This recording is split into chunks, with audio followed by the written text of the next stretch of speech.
3 knocks on my door at 8 a.m. I opened it to find Karen Mitchell, our HOA president, holding my house key in her hand. "I let myself in earlier," she said with that fake smile. "Your son was quite rude when he locked me out." That's when my blood ran cold. She had been inside my house. Without permission. Without warning. Just walked right in like she owned the place. Before you watch full story, comment down from which country are you watching. Don't forget to subscribe. My name is David Chin. I'm a single dad, been living in Sunset Ridge for 12 years. My son Jake is 22, fresh out of the academy, working as a county sheriff deputy. The house we live in. It's the same one my late wife Sarah picked out when Jake was just 10 years old. The same kitchen where she made Sunday pancakes. The same backyard where Jake learned to ride his bike. The same front porch where we'd sit and watch thunderstorms roll in during summer evenings. After Sarah passed 3 years ago, Jake and I became a tight team. Just the two of us against the world. He'd help me grade papers while I helped him study for his law enforcement exams. We had our routine, our peace, our little corner of the world where everything made sense. That is, until Karen Mitchell moved into our neighborhood and decided she needed to control everyone's life. It all started small, like these things always do. First, it was a notice about my trash cans being 2 inches from the curb instead of flush against the fence. A minor thing really, but the way it was written made it sound like I'd committed some serious crime. Then came a $50 fine for unauthorized lawn ornaments. The lawn ornament in question? My wife's favorite garden gnome that had been sitting by our front steps for over a decade. The same gnome Jake used to talk to when he was little, telling it about his day at school. Karen Mitchell ran our HOA like it was her personal kingdom. She was always dressed in designer suits, clipboard always ready, with that voice that could cut through glass. She'd moved into our neighborhood just 2 years ago and immediately got herself elected as HOA president. Nobody else wanted the job, and frankly, most of us didn't pay much attention to HOA politics. We figured it was just about keeping the common areas clean and making sure nobody painted their house neon green. How wrong we were. "Rules are rules," Karen would say with that cold smile whenever someone questioned her decisions. "Consistency builds property values. We all have to do our part to maintain standards." But here's the thing I started noticing after a few months of her reign. Other houses in our neighborhood had the same exact violations she was writing me up for. Mrs. Peterson's trash cans were never perfectly aligned. The Johnson family had garden decorations that were way more elaborate than my simple gnome. The Martinez house had outdoor lights that stayed on all night, much brighter than my single porch light. But none of them ever got notices. Just me. Jake started noticing the pattern too. My son has always been observant. Even as a kid, he'd spot things that adults missed. It's probably what made him want to become a law enforcement officer in the first place. "Dad, she's targeting us," he said one evening after Karen had slapped us with yet another violation. This time it was a $200 fine for excessive outdoor lighting. Our excessive outdoor lighting? One standard porch light that we'd had for years. "She walked around our house at midnight taking photos," Jake told me, showing me the footage from our security camera. "Look at this. She's measuring the distance from our mailbox to the street. She's taking pictures of our fence line. Dad, this isn't normal HOA enforcement. This is harassment." I watched the grainy footage of Karen creeping around our property in the middle of the night, clipboard in hand, measuring tape stretched across our driveway. It was unsettling to say the least. But I tried to give her the benefit of the doubt. Maybe she was just really dedicated to her job.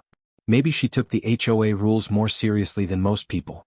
I decided to try the diplomatic approach first. I reached out to other board members, thinking maybe I could appeal to their sense of reason. Surely they could see that Karen was being overly aggressive with the enforcement.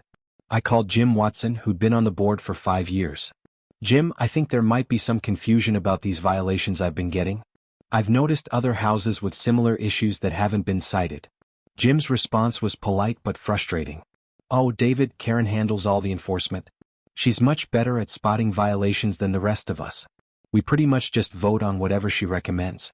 If she says there's a problem, there's probably a problem." I tried calling Sandra Mills, another board member. Same response. "Karen knows the rules inside and out. She's really transformed our community standards. We trust her judgment completely." It was like talking to a brick wall. Karen had somehow convinced the entire board that she was the ultimate authority on everything HOA related. They'd basically given her carte blanche to do whatever she wanted, and what she wanted was to make my life miserable for reasons I couldn't understand. The violations kept coming. My grass was too long. Then it was too short. My car was parked 6 inches over the line in my own driveway. My mailbox was the wrong shade of black.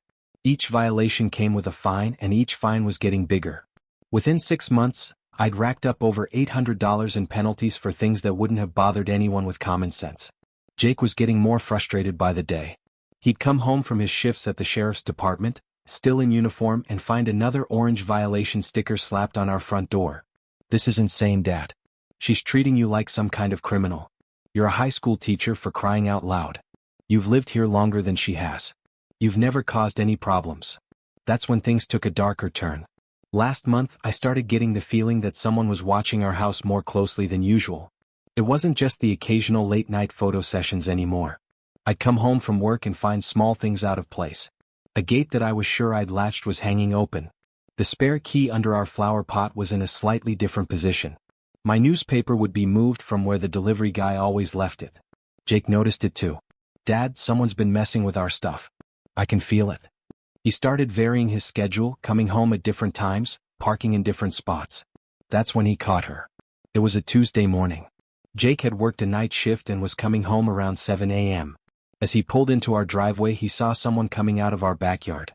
At first, he thought it might be a burglar, so he called out and reached for his radio. But then he recognized the beige pantsuit and perfectly styled hair. Karen Mitchell was in our backyard, clipboard in hand, taking photos of our air conditioning unit. "Excuse me," Jake called out, stepping out of his patrol car. "What are you doing on our property?" Karen looked up, startled but trying to play it cool. "Oh, hello, Jake. I'm just conducting a routine compliance inspection, making sure all exterior equipment meets HOA standards." Jake's training kicked in immediately. "Ma'am, do you have permission to be on this property?" "I'm the HOA president," Karen replied, like that explained everything. "I have the authority to inspect common violations." "This isn't common property," Jake said, his voice getting that professional edge he used when dealing with suspects. "This is private property. Do you have permission from the homeowner to be here?" Karen got flustered. "Well, the HOA bylaws clearly state that the board has the right to ensure compliance." "That's not what I asked," Jake interrupted. "Do you have written permission from my father to be on this property right now?" That's when Karen made her biggest mistake. Instead of apologizing and leaving, she doubled down. "Young man, I don't need permission from anyone to do my job. I suggest you show some respect for community leadership." Wrong thing to say to a sheriff's deputy. Jake pulled out his notebook, the same one he used for incident reports. "Ma'am, I need to see some identification." "What? This is ridiculous. I know who you are, you know who I am." "Ma'am, I'm conducting an investigation into possible trespassing. I need to see your ID." Karen's face went white. She fumbled for her purse and handed over her driver's license with shaking hands. Jake wrote down her information, then looked up at her. "Ma'am, you're going to need to leave this property immediately. Any future inspections need to be scheduled with the homeowner's permission." "You can't tell me what to do," Karen sputtered. "I'll have you know that I have connections. I know people in the sheriff's department." Jake smiled, but it wasn't a friendly smile. "Ma'am, I am the sheriff's department. And right now you're trespassing on private property after being asked to leave. I suggest you go." Karen left, but she was muttering under her breath about disrespectful young people and abuse of authority. Jake watched her go, then came inside to tell me what had happened. "Dad, she's escalating. This isn't just about HOA violations anymore. She's actively invading our privacy." I thought that confrontation might have taught Karen a lesson. I was wrong. If anything, it made her more determined to find ways to hassle us. The violations became more frequent and more petty. She cited us for having our garden hose visible from the street. She claimed our doormat was a non-approved color. She even tried to fine us for the way our newspapers were stacked by the front door. But the real breaking point came 3 weeks later. I was at work, teaching my American history class about the Fourth Amendment, when my phone started buzzing. Text message from Jake. Someone was in the house. Front door was unlocked when I got home from my night shift. Things have been moved around. I felt my stomach drop. Jake was careful about security. He always locked the door, always set the alarm. For him to find it unlocked meant someone had been inside. Someone with a key. I called the school office and told them I had a family emergency. I needed to get home immediately. The drive felt like it took forever, even though it was only 10 minutes. I kept thinking about all the things that could have been stolen, but more than that, I was thinking about the violation of having someone in our private space without permission. When I got home, Jake was pacing in the living room, still in his sheriff's uniform from his overnight shift. "Dad, someone went through our stuff. They didn't take anything, but they were definitely here. Look at this." He led me to the kitchen table where I kept all my HOA paperwork. The folder was spread open, documents scattered across the surface like someone had been reading through everything. Bills, violation notices, correspondence with the board, it was all there, but clearly not in the order I'd left it. "The bedroom doors were open too," Jake continued. "You know how you always close them? They were all standing open. And the spare key was still under the flower pot, but it was sitting on top of the dirt instead of buried like usual." That's when it hit me. The HOA bylaws mentioned something about master keys for emergencies. When we'd bought the house, we'd signed documents giving the HOA access in case of water leaks or other urgent maintenance issues. But those were supposed to be for genuine emergencies, not fishing expeditions. We didn't have to wait long to find out who our uninvited guest had been. The next morning there she was. Karen Mitchell standing on my front porch at 8 a.m. sharp, looking like she owned the place. She was holding something in her hand, and when I opened the door I realized what it was. My house key. "Good morning, David," she said with that fake smile that never reached her eyes. "I let myself in yesterday for a compliance inspection. Your son was quite rude when he found me and locked me out." I stared at her, trying to process what she'd just said. She was admitting it. Right to my face. No shame, no apology, just matter-of-fact confession that she'd broken into my home. "You were in my house?" I asked, my voice barely controlled. "Routine inspection," she replied like it was the most normal thing in the world. "I needed to check for any interior violations. Unauthorized modifications, improper storage, that sort of thing. It's all covered in the bylaws you signed when you moved in." Before I could respond, I heard footsteps behind me. Jake appeared in the doorway, still in his uniform from the morning shift briefing. He'd been getting ready to head to work when Karen showed up. "Ma'am," Jake said, his voice calm but with that underlying steel that I'd heard him use with suspects. "Did you just say you entered our home without permission?" Karen's confident smile faltered just a bit. "I used my master key for a compliance inspection. It's standard HOA procedure." Jake pulled out his notebook, the same one he'd used during their previous encounter. "Ma'am, what you're describing is unlawful entry. That's a felony under state law." "Now wait just a minute," Karen said, her voice getting higher. "I have authority as HOA president. I have the right to ensure compliance with community standards." "No ma'am, you don't," Jake replied, writing in his notebook. "HOA agreements don't override state criminal law. You entered a private residence without permission and without any emergency circumstances that would justify entry." I watched Karen's face as the reality of the situation began to sink in. She was talking to a law enforcement officer, and she'd just confessed to committing a crime. "There must be some misunderstanding," she said, her voice starting to shake. "I'm just doing my job. I'm trying to maintain property values for everyone." Jake looked up from his notebook. "Ma'am, breaking and entering doesn't maintain property values. It violates them. And more importantly, it violates the law." Karen tried to backpedal. "I didn't break anything. I used a key. It's completely different." "No ma'am, it's not," Jake said patiently. "Using a key to enter someone's home without permission is still unlawful entry. The method doesn't matter. The lack of permission is what makes it a crime." Karen's face was getting red now. "Listen here, young man, you can't talk to me like this. I know people. I have connections in the sheriff's department." That was probably the worst thing she could have said. Jake smiled, but it was the kind of smile that would make a smart criminal think twice about their life choices. "Ma'am, I am the sheriff's department. And right now, you're confessing to a felony to a sworn law enforcement officer." The color drained from Karen's face like someone had pulled a plug. What? "No, this is HOA business. This is completely different." "Ma'am, can you show me the section of your HOA agreement that gives you the right to enter homes without permission for non-emergency inspections?" Karen fumbled with her clipboard, flipping through pages frantically. It's in here somewhere. The board has the authority to ensure compliance." "I'm not asking about compliance authority," Jake said. "I'm asking specifically about the right to enter homes without the owner's permission. Can you show me that section?" More frantic page flipping. More confused muttering. Finally, Karen looked up. I'll have to get back to you on the specific wording." "Ma'am, I think you know that section doesn't exist," Jake said. "Because what you did yesterday was illegal, regardless of any HOA agreement." I finally found my voice. "Karen, I want you to give me that key. Right now." She looked at the key in her hand like she'd forgotten she was holding it. This is HOA property. I can't just. Ma'am, Jake interrupted, you're holding evidence of a crime. I strongly suggest you return that key to its rightful owner. Karen's hand was trembling as she held out the key. I took it and the metal felt cold against my palm. Now, Jake continued, here's what's going to happen. You're going to leave this property immediately. You're going to stop these harassment violations. And you're going to stay away from our home unless you have a genuine emergency or written permission from the homeowner. You can't tell me what to do, Karen said, but her voice lacked conviction. I'm the HOA president. I have responsibilities. Your responsibilities don't include breaking the law, I said, finding my backbone. And they certainly don't include violating my family's privacy. Jake closed his notebook and looked directly at Karen. Ma'am, do you understand what I've explained to you about unlawful entry? Yes, but. Do you understand that what you did yesterday was illegal? Karen's mouth opened and closed like a fish out of water.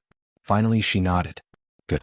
Now my father has the right to press charges for this incident. Breaking and entering is a serious crime. Do you understand that? Another nod, this one more frantic.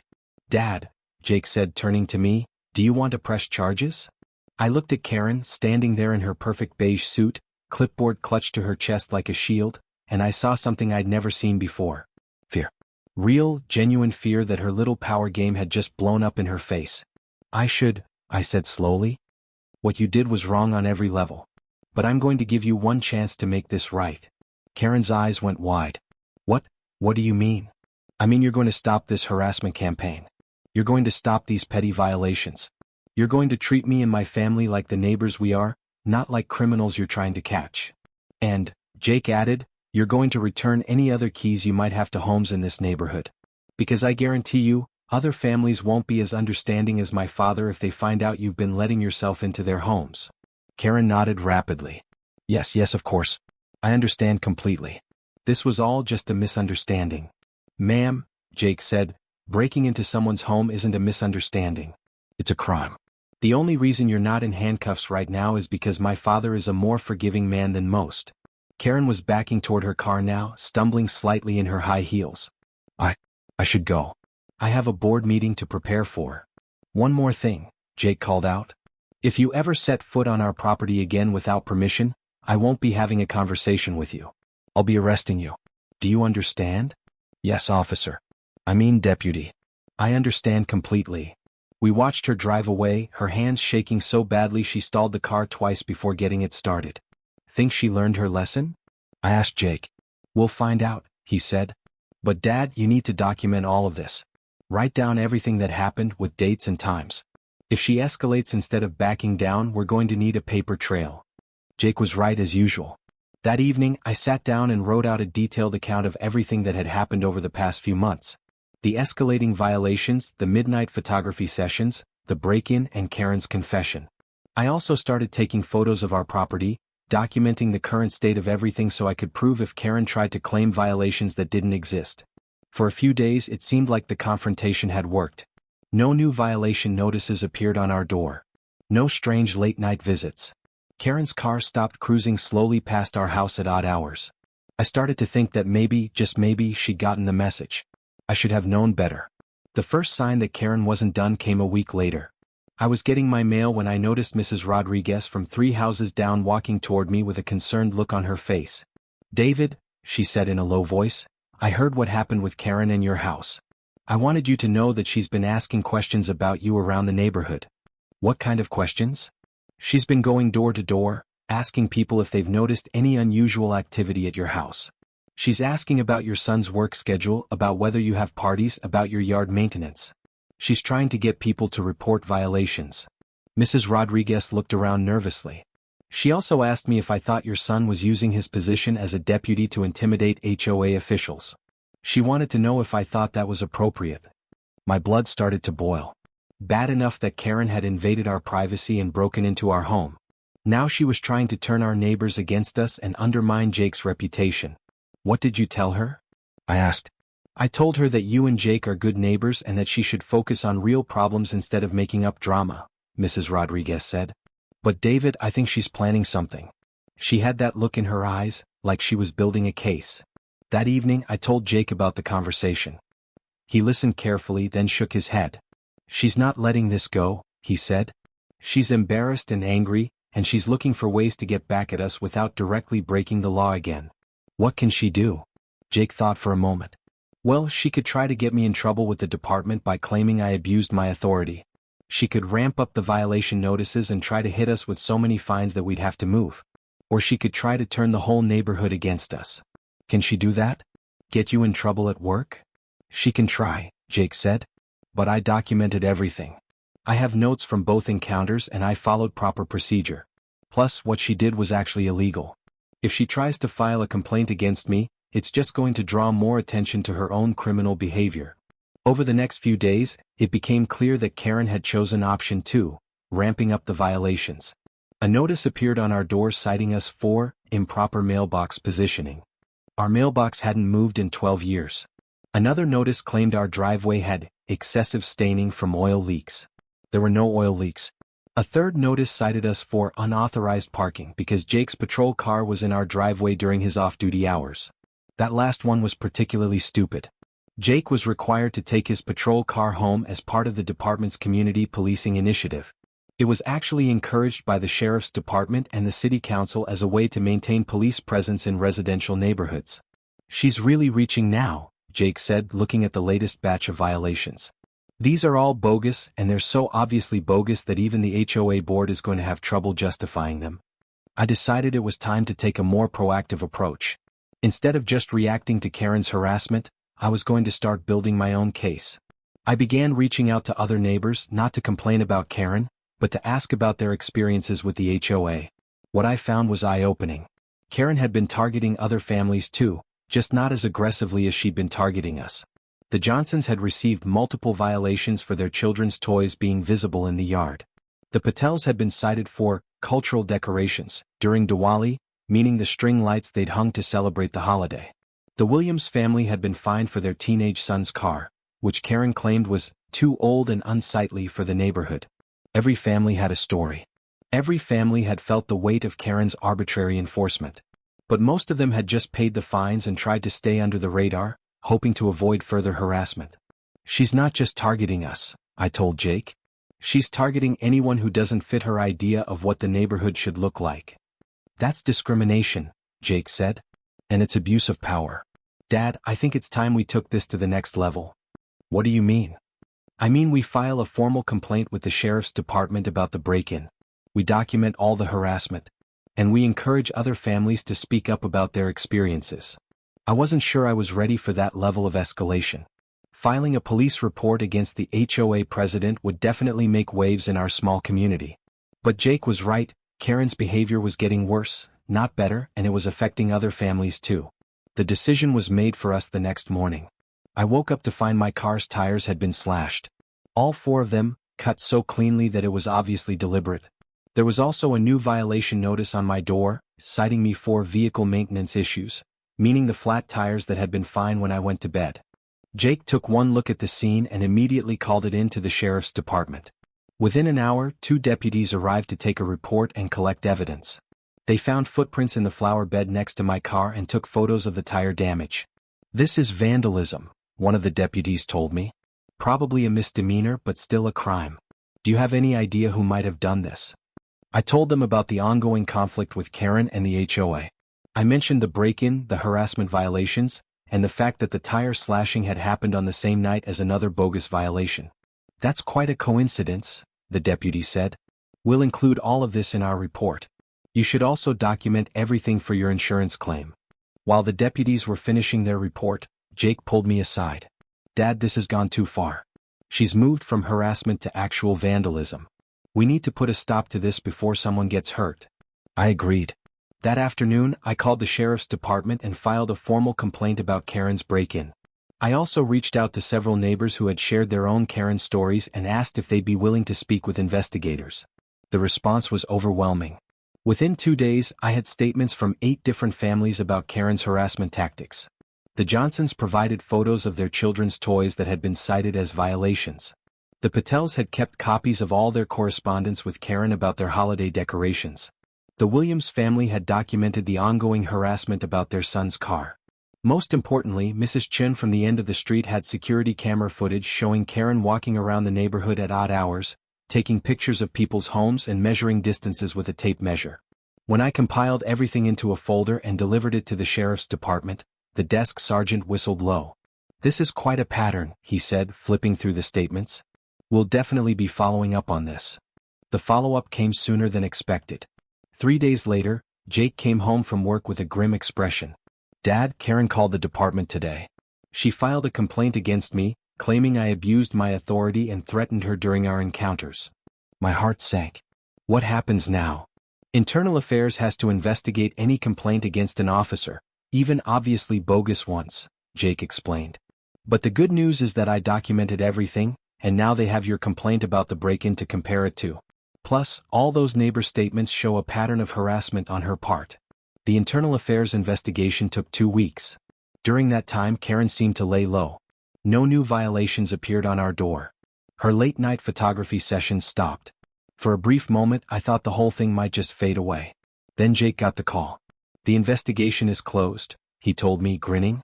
"Not only did they clear me of any wrongdoing, but they're forwarding Karen's case to the district attorney's office for possible criminal charges." "What kind of charges?" "Breaking and entering, harassment, vandalism if they can prove she slashed your tires, and filing a false police report for lying about me in her complaint." 2 days later, Karen Mitchell resigned as HOA president. The official reason given in the community newsletter was personal reasons, but word spread quickly about the criminal investigation. The HOA board called an emergency meeting to elect a new president and to review all the violations that had been issued over the past year. Mrs. Peterson, who had been on the board for years but had been overshadowed by Karen's aggressive leadership style, was elected as the new president. Her first official act was to suspend all outstanding fines pending a review of their validity. Her second act was to change the locks on the clubhouse and revoke all master keys. Any future emergency entries would require approval from at least 2 board members and documentation of the emergency circumstances. The tire slashing case took longer to resolve. The sheriff's department couldn't definitively prove that Karen had done it, but they did find that the footprints in our flower bed matched a pair of shoes found in Karen's closet during a search of her home related to the breaking and entering charges. Karen eventually pleaded guilty to unlawful entry and harassment charges. She was sentenced to 6 months of probation, 100 hours of community service, and had to pay restitution for my tires and the cost of changing all the locks in the neighborhood. More importantly, she was banned from serving on any HOA board in the county for 5 years. The neighborhood felt different after Karen left. People started talking to each other again instead of looking over their shoulders wondering if they were being watched. Kids played in their yards without their parents worrying about citation notices. The Patels hung their holiday lights without fear. The Williams boy parked his car in the driveway with pride instead of shame. Mrs. Peterson turned out to be everything Karen wasn't: reasonable, fair, and actually interested in building community instead of controlling it. Under her leadership, the HOA focused on real issues like maintaining common areas and organizing neighborhood events. Jake's reputation at the sheriff's department was actually enhanced by the whole ordeal. His supervisors were impressed by how professionally he'd handled the situation and how thoroughly he'd documented everything. He got a commendation for his work on the case and was promoted to senior deputy 6 months later. As for me, I learned that sometimes you have to stand up to bullies, even when they're wearing suits and carrying clipboards.